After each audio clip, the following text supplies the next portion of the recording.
Salut, c'est John, on se retrouve aujourd'hui pour une nouvelle vidéo de déballage avec aujourd'hui une partie gamer avec le nouveau Asus ROG Phone 5, téléphone qui nous a été envoyé comme d'habitude par la boutique Trading Shenzhen. On vous mettra les petits liens d'achat dans la description de la vidéo. Ce téléphone a été réservé par un tipeur, donc si toi aussi tu veux bénéficier des téléphones que l'on teste, si un d'entre eux t'intéresse et que tu veux l'acheter à prix préférentiel, rejoins-nous sur notre page Tipeee. Tout ça, ça se passe dans la description de la vidéo. Comme toujours, tu nous mets le petit pouce bleu si la vidéo t'a plu, tu t'abonnes si ce n'est pas déjà fait, et tu cliques sur la cloche de notification pour être averti des futures vidéos.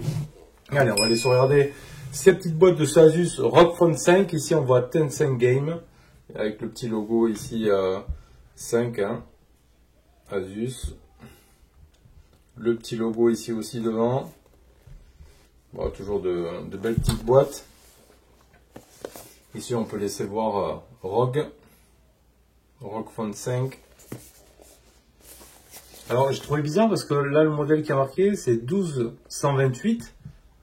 Et il n'est pas référencé chez Trad. J'ai vu le 8128 à 567 euros. Après, on a le 12256 à 707 euros. Le 16-256 à 707 euros et le 12-256 à 677 euros. Après, c'est quand même de très bons prix, je trouve, le 828 à 577 euros pour un téléphone gamer et tout ça. On va voir les caractères, c'est plutôt pas mal.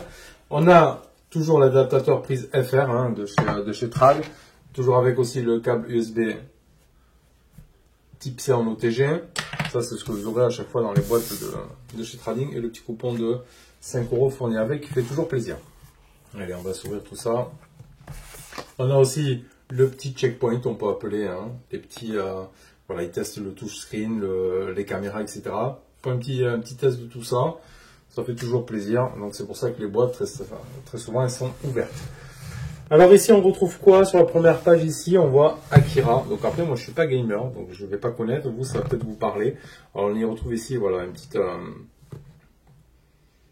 bande dessinée là, sûrement d'un jeu gamer, sur la partie gauche ici.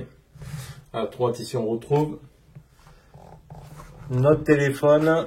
Alors on va commencer par ouvrir le premier package. Ici on voit Republic of Gamer sur le côté. Alors on retrouve quoi dans cette petite partie? On retrouve l'extracteur carte SIM avec, pareil, noté dessus ici,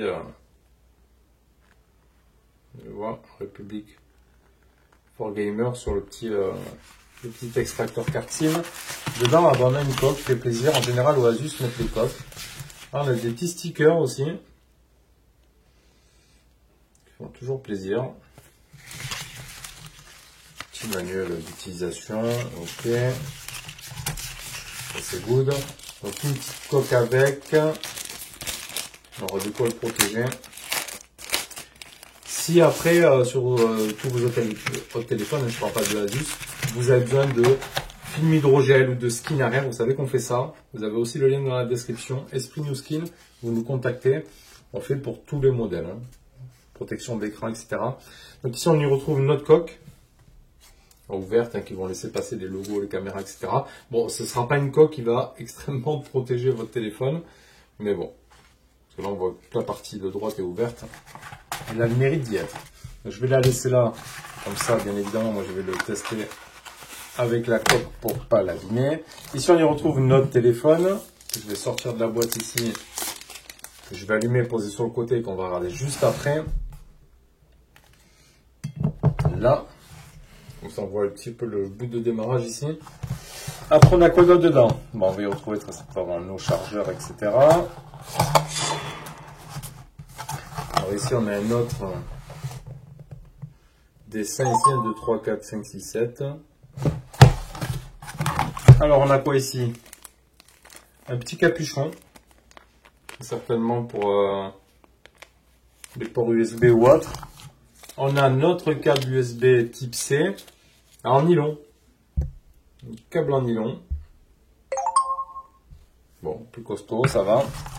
Et on a notre gros chargeur ici, sur lequel on y mettra notre adaptateur prise FR, bien évidemment. Avec marqué ici ROG. Donc ce sera du double type C. On aura une charge 65 watts dessus. Bon, ce qui est plutôt pas mal. Et après, on a quoi d'autre? Et on a c'est tout. Il n'y a rien ici de caché. Non. On a tout ce qu'il faut. Donc, on a le chargeur, une coque, le câble, un petit capuchon ici, très certainement, ouais, que ce sera peut-être pour les ports USB ou autre. On verra ça. On se remet ça dans la boîte. Hop. Et on va le laisser juste là, tant qu'on fait notre petit tour du téléphone. Comme ça, on va se faire les caractéristiques en même temps. Donc, ce Asus ROG Phone 5, il est ici en version blanche et juste magnifique. On va enlever tout ça, on va poser juste là. Alors, je vais le mettre plutôt sur le petit plastique ici. Ah, il est juste magnifique. Hein. À l'arrière, il est sublime. Il y a différents effets ici de design derrière, vous pouvez le voir. Avec ces couleurs bleues et blanches là, franchement, c'est juste beau. Ah ouais, il est superbe. 64 MP ici.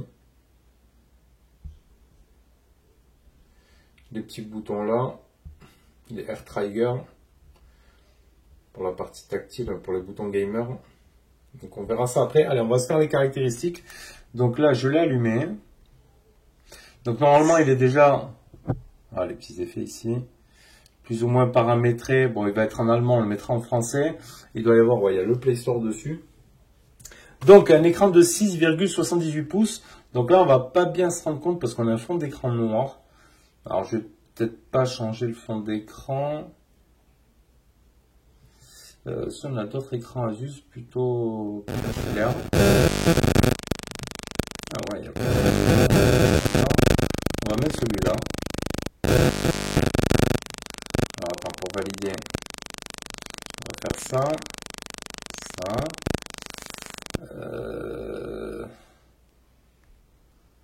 Définir très certainement. Après, on ira mettre le français. Hein. Il y a le français dans le téléphone. Là, alors, on n'est pas sur un écran full borderless. Hein.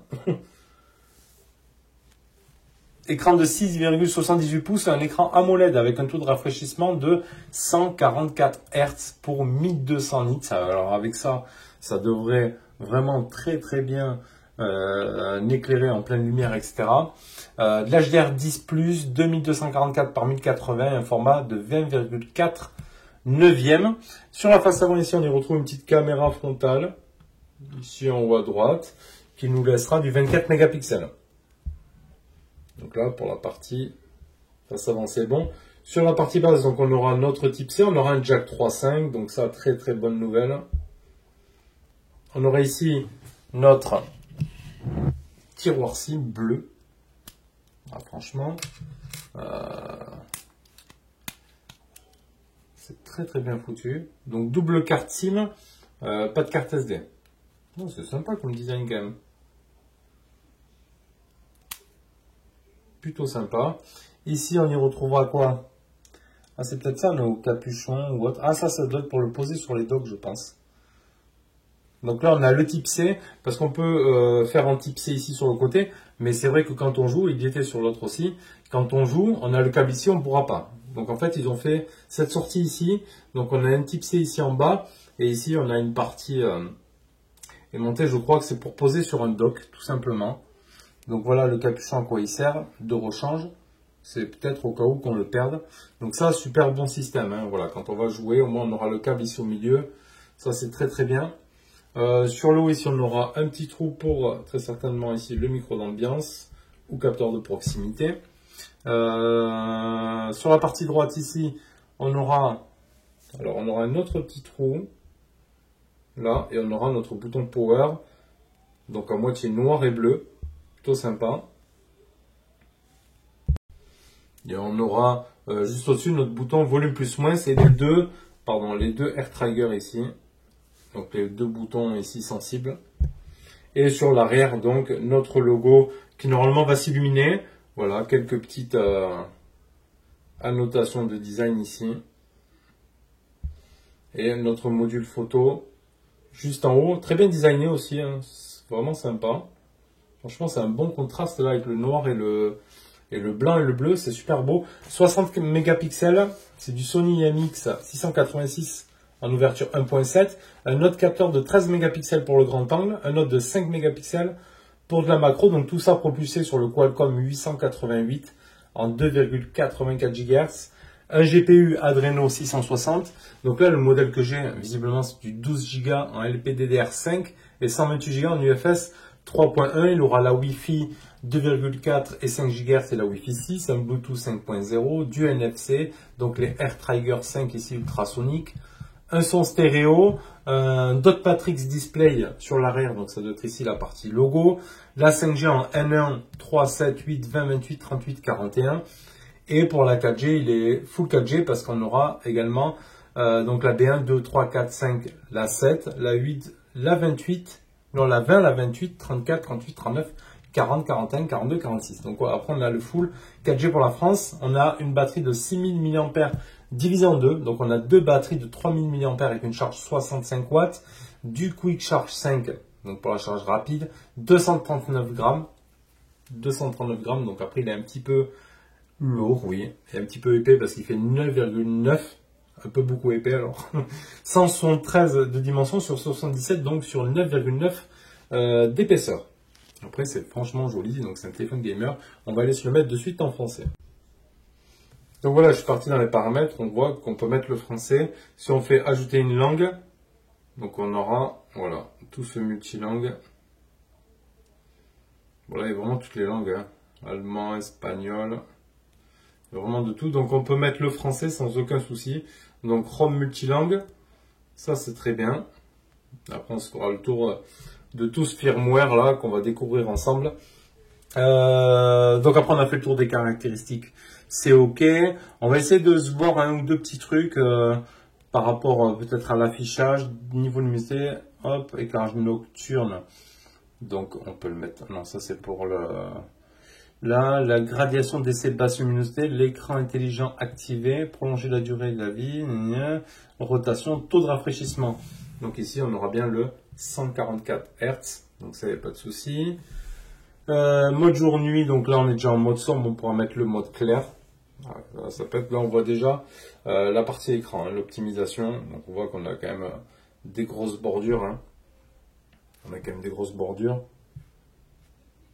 Donc on peut programmer aussi le mode sombre, le style du menu et bouton d'alimentation. Donc ouais, ça c'est quand on va l'éteindre. On peut choisir plusieurs sortes. C'est plutôt pas mal. Je crois qu'on l'avait vu sur l'autre Asus de l'ancienne génération. Style de police, vitesse d'animation, mise à l'échelle des applications, gestion des icônes, navigation système, Always On Panel. Donc on aura le Always On Display. Toujours à l'écran, les styles d'horloge. Donc on pourra en choisir quelques-unes. Donc ça c'est pas mal. On se mettra le capteur d'empreinte après. Hein. Activer l'écran lors des nouvelles notifications. Voyant LED, indicateur de l'état de charge et arrivée de nouvelles notifications. Donc est-ce qu'elle est ici la LED ou autre? On verra ça après. Thème et fond d'écran, confidentialité, sécurité, avancée. Outils d'assistance, assistance de jeu, pardon, les AirTrigger ici, on peut les activer. Après, on verra plus lors du test, hein, pour allumer, par exemple, les lumières arrière, etc. Mise à jour du système. Donc là, on est bien sur Android 11. Je pense qu'on va se mettre plutôt, on va commencer par se mettre l'empreinte digitale. J'aurais voulu faire allumer ça vite fait. Mais on va aller se mettre l'empreinte, comme ça on est tranquille. Donc on a un tiroir d'apps ici. Après ça va être méga fluide. Allez, on va aller se mettre l'empreinte digitale. Sécurité ici. Empreinte digitale. Ajouter une empreinte avec schéma. Ok. Ok, confirmer. On va voir si c'est assez rapide ou pas. Donc suivant. Ok.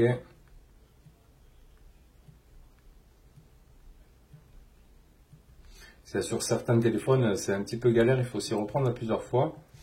On va voir sur celui-là si c'est pas trop mal. Pour l'instant, ça a l'air bon. Donc là, on va faire les contours. Donc là, il va dire, j'ai peur que ça rate.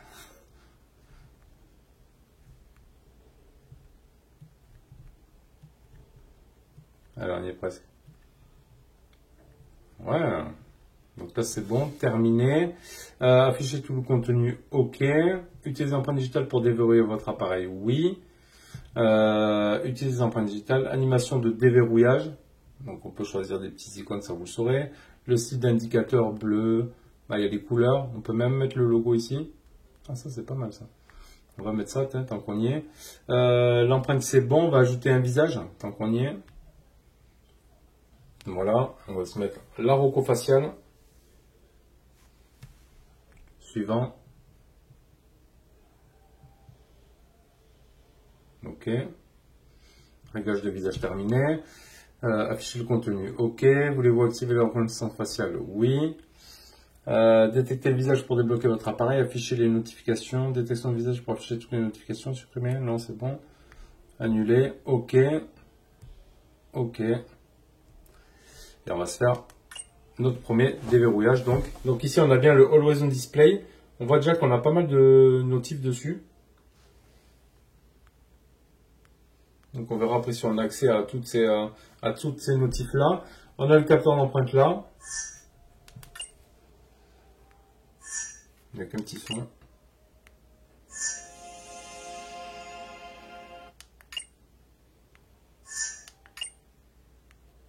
Bah écoutez, ça a l'air de très bien marcher. Hein, le petit logo ici. Hop. Et la reco faciale, est-ce qu'on a un double tap? Non, bah marche direct. Après j'irai fouiner dans le menu, voir si on a la reco faciale ou pas. Allez, petit tour de l'application photo. Donc 64 mégapixels sur du Sony IMX 686. Donc ici on a la première option de photo simple. Ici on aura le grand angle. Donc on va se faire vite fait 2 photos. Donc là on est en mode normal. Hein. Normalement on devra après activer le... Voilà, il nous dit le niveau là. Hop là il dit on est droit. OK. Donc on pourra aller se faire un zoom x8. On va se le faire. Zoom x8, OK, en partie photo. On aura ici le mode 4 tiers, 16 neuvième, etc. Donc les paramètres, on ira voir en mode vidéo. Ici, la partie vidéo, donc on aura du Full HD, du 4K, de la 8K. Donc la 4K en 60 fps et de la 8K. Donc ça, c'est plutôt pas mal. En grand angle, on pourra faire quoi en grand angle en vidéo? Du Full HD, de la 4K. Alors attends, on remet 4K. On a du grand angle en 4K. Ah non, ça c'est le zoom maintenant. Attends, on va remettre ça. Alors, on va se remettre en Full HD. Ouais. Ouais, là c'est le grand angle. En Full HD en 0,6. Et en 4K aussi. Donc ça c'est plutôt pas mal. OK. Donc on a toutes les options ici sur le côté. Ça c'est pas mal. Le mode pro vidéo, le mode portrait, le mode manuel et le mode plus. Donc on aura l'intervalle, le ralenti, le suivi de mouvement, le macro et le mode nuit. Après c'est pas le téléphone photophone. Hein. Là on est plus penché sur un téléphone gamer. Mais s'il nous fait des bonnes photos à côté, ce serait plutôt pas mal. Bon, la macro, ça n'a pas l'air trop ça. Mais on s'attardera là-dessus un peu plus lors du test complet. Hein. On verra ce que ça donne. Là, on était sur le zoom. Le grand angle. Après, il fera des photos propres, quoi. Voilà, après, on ne sera pas sur le photophone. Là, on est plus sur un téléphone gamer. Donc on testera tout ça, les boutons ici de jeu, etc. On se verra tout ça lors du test complet du téléphone. Là c'était juste le premier déballage et prise en main de ce Asus ROG Phone 5. Si tu as aimé la vidéo, tu me mets le petit pouce bleu, tu t'abonnes si ce n'est pas déjà fait et tu cliques sur la cloche de notification. Je te retrouve bientôt pour une prochaine vidéo. Allez, tchuss.